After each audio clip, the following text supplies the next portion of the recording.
And, I see things a little bit different to those that have come later to this arena. Because I understand what they're saying. Why don't more and more people wake up? Yeah. But they should have been with me in 1991, 92, 93, 94, 95 and onwards, when it was one heck of a job just to get anyone to look at this information. And so for me, what's happening now is dreamland, because the number of people now who are opening their minds to other possibilities is fantastic compared with how it used to be, I can tell you that. And, in the end, you can do the sometime over the rainbow stuff, like I have been doing for 30 years. Look, this is the plan. This is what they want to introduce. This is where they want to go. They want to create global fascism, etc. But then when it goes, hello, then it concentrates the mind of people. And so instead of it being some kind of projection, it's in the here and now. And it's easy to dismiss this is coming. Oh yeah, all right, mate, yeah, you're mad.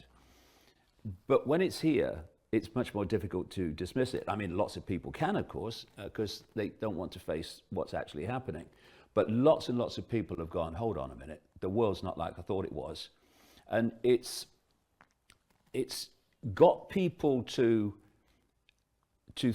see that the forces they thought and the powers they thought were running this world, and to what end, is actually nothing like they thought it was.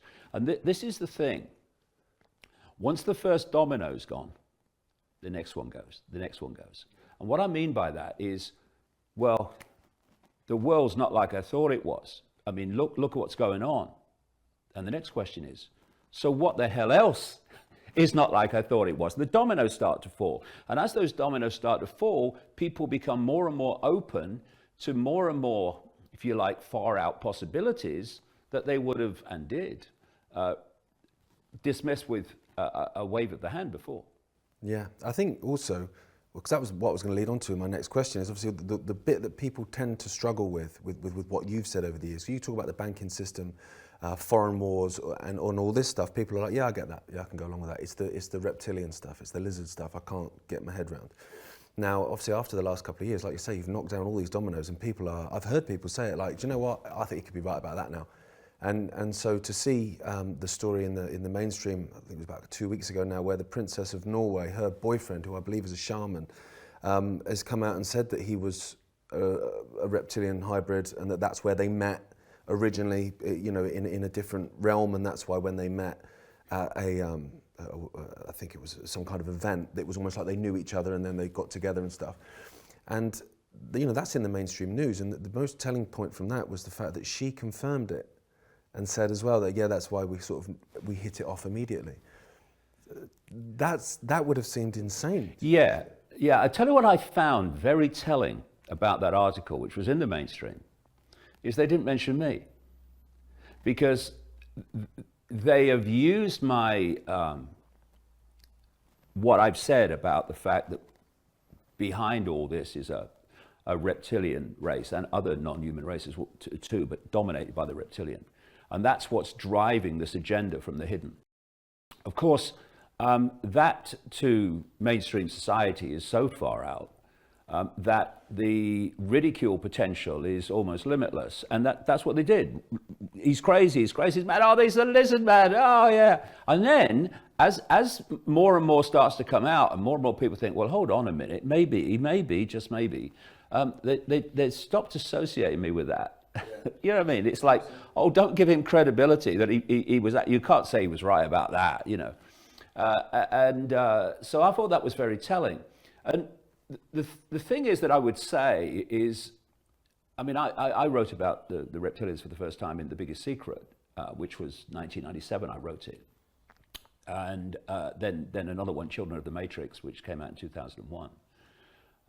And, people look at what I said in the books and the talks over all these decades, and is now happening. Well, I can tell them the same forensic research, the same skeptical research that went into pointing out that what is here with us now was coming, went into the whole reptilian thing. I'm not a kamikaze pilot. I only cross the line to talk about something when the evidence has reached a point that to dismiss it would be ludicrous. And what is happening, Gaz, is, of course, if you said to people in early 2020 even, that what was going to happen in the world up to this point now was going to happen, they'd have laughed at you, right? So what it's done is teased open minds to say, well, actually, maybe we shouldn't dismiss things on face value. Maybe we should have a look at this. And so what's happened is, as they've tried to get a grip and a grasp on what is this all about? And then the big question, why is this agenda in all its forms so anti-human? Why are they demonizing the gas of life, CO2, without which we'd all be dead? Why are they trying to change human DNA so they're transforming, those that survive, the human genetic nature? Why are they attacking fertility? Why are sperm counts plummeting? Why is female fertility being targeted with these jabs, which are also, of course, targeting human genetics? Why is it that 5G at 60 gigahertz interacts with the oxygen molecule to make it more difficult for the body to absorb oxygen? And on and on and on and on. Why is it so anti-human? And then you say, well, what if the force behind it wasn't human? Wouldn't that start to make sense? And because of what's happened in the COVID era, instead of going, oh, no, lizard people, they're going, well, actually, I can see why you're saying that now. And, you know, when you get these themes, and someone, well, actually, someone did send me, I saw it on RT. It was this film put out by the UN to promote, you know, change the world through climate change, which is what climate change is all about, changing the world. And it was a gigantic lizard walking into the main chamber at the UN and going to the podium and delivering this lecture on why humans should change the world to save themselves from extinction. Brackets, utter nonsense.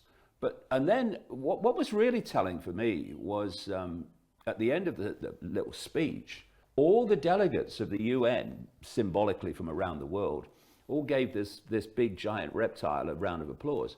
Now, if people think that's an accident, that they chose that theme, then you know, a fully paid up membership of Naivety Anonymous might be appropriate.